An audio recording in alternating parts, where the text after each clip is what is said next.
भाग रही थी सीमा हैदर, तभी एटीएस की पड़ गई नजर, दौड़ाकर पकड़ी गई, हो गई गिरफ्तार। गुप्त ठिकाने पर हो रही पूछताछ, योगी आदित्यनाथ के पास पहुंच गई थी फाइल, तभी एटीएस को मिली खुली छूट। 4 पासपोर्ट, फराटेदार अंग्रेजी, पश्तून होकर भी शुद्ध हिंदी बोलना। पकड़ी गई चोरी वो 5 वजह जिससे सीमा पर शक गहरा हुआ। 4 बच्चों की अम्मा नहीं, पाकिस्तानी मॉडल निकली सीमा गुलाम हैदर। आखिरकार खुल गई पोल, जासूसी के लिए हुआ सचिन का इस्तेमाल। सीमा गुलाम हैदर उर्फ सीमा सचिन उर्फ सामिया रहमान, एक सीमा के कितने नाम। वो कहने के लिए पश्तून है, लेकिन पश्तून कभी शुद्ध हिंदी नहीं बोल सकते। सीमा कहने के लिए 5वीं पास है, लेकिन 5वीं पास कभी फराटेदार अंग्रेजी नहीं बोल सकते। वो कहने के लिए 4 बच्चों की अम्मा है, लेकिन उसका डीएनए उसके ही बच्चों से मैच नहीं कर रहा। कोर्ट ने कहा था कि सीमा हैदर बिना उसकी परमिशन के अपना लोकेशन नहीं बदल सकती, लेकिन सीमा हैदर अपने ग्रेटर नोएडा के घर से गायब है। ये सिर्फ संयोग नहीं बल्कि एक प्रयोग है। सीमा पर अब शक गहराता जा रहा है, और जैसे ही उसकी असली फाइल और नोएडा पुलिस की चिट्ठी योगी आदित्यनाथ के पास पहुंची, वैसे ही योगी इस पूरे मामले में सुपर एक्टिव हो गए।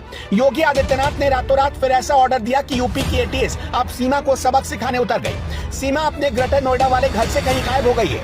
सीमा हैदर के मामले में एटीएस को क्यों आना पड़ा, ये सारे सवाल अनसुलझे हुए हैं। इस बीच ट्विटर पर सीमा से जुड़ी एक बहुत बड़ी जानकारी सामने आई है। कुछ बड़े पत्रकारों का दावा है कि सीमा हैदर और सचिन को गिरफ्तार कर लिया गया है। दरअसल उन्हें नजरबंद करके गुप्त जहां पर यूपी की एटीएस पूछताछ कर रही है, जिसमें 21 सवालों की लिस्ट तैयार की गई है, और सीमा गुलाम हैदर से हर एक सवाल का राज जानने की कोशिश कर रही है। इसके अलावा कुछ और जानकारियां सामने आई है। सीमा हैदर पाकिस्तानी आर्मी की सदस्य है। वो एक पाकिस्तानी मॉडल भी है। वो पाकिस्तानी आर्मी से प्रॉम्प्ट होकर खुफिया एजेंसी आईएसआई में भर्ती हुई, जिसका लक्ष्य भारतीय युवक को अपने प्रेम जाल में फंसाकर भारत में बसने का था। बाद में वो दलालों को पैसे खिलाकर आधार कार्ड और दूसरे दस्तावेज बनवाती, और उसके बाद भारतीय आर्मी में भर्ती होकर गुप्त सूचनाएं पाकिस्तान को ट्रांसफर करती। अपने आप को 5वीं तक पढ़ा लिखा बताती है, लेकिन हिंदी, जो कि पाकिस्तान में बोली तक नहीं जाती, वो धारा प्रवाह बोलती है, और इंग्लिश भी फराटेदार बोलना जानती है। जिस देश में कंप्यूटर की पहुंच कुछ प्रतिशत जनता तक है, उस देश की 5वीं तक पढ़ी लिखी औरत कंप्यूटर चलाने में पूर्ण रूप से दक्ष है। अपने साथ लाए 4 बच्चे भी उसके नहीं, वो उन्हें अपने मिशन के लिए इस्तेमाल कर रही है। सीमा हैदर का काम देश के खिलाफ बोलने वाले लोगों को अपने साथ मिलाकर कुछ बड़ा करने का था। सिर्फ इतना ही नहीं, दिल फेंक हसीना सीमा हैदर के कितने आशिक, अब इस पर भी सवाल खड़ा होने लगा है। जी हाँ, सीमा का पति गुलाम हैदर दुबई में रहता था, लेकिन पाकिस्तान में सीमा हैदर के एक नहीं बल्कि 4 आशिक हैं। सीमा हैदर का पति गुलाम हैदर जब दुबई में सीमा हैदर के लिए मेहनत मजदूरी कर रहा था, तब सीमा के घर एजाज उसके बच्चों को संभालने के लिए आता था।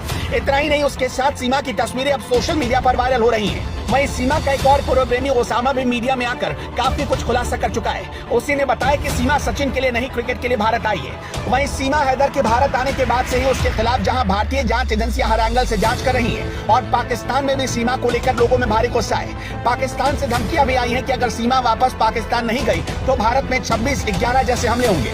इसके साथ ही सीमा हैदर को बलूच डाकुओं ने भी धमकी दी है, अगर वो नहीं आई तो पाकिस्तान में हिंदुओं के मंदिरों पर हमला बोल देंगे, और ये सिलसिला शुरू भी हो चुका है। अभी जांच चल रही है और सीमा से लगातार पूछताछ भी। वहीं सीमा हैदर पूरी तरह से सचिन के लिए हिंदू बन चुकी है। वो दावा करती है कि उसने तुलसी पूजन भी शुरू कर दिया है, राधा नाम का पटका पहनती है, और इतना ही नहीं, सीमा मंदिर भी जाने लगी है, और शिवरात्रि का उसने व्रत भी रखा।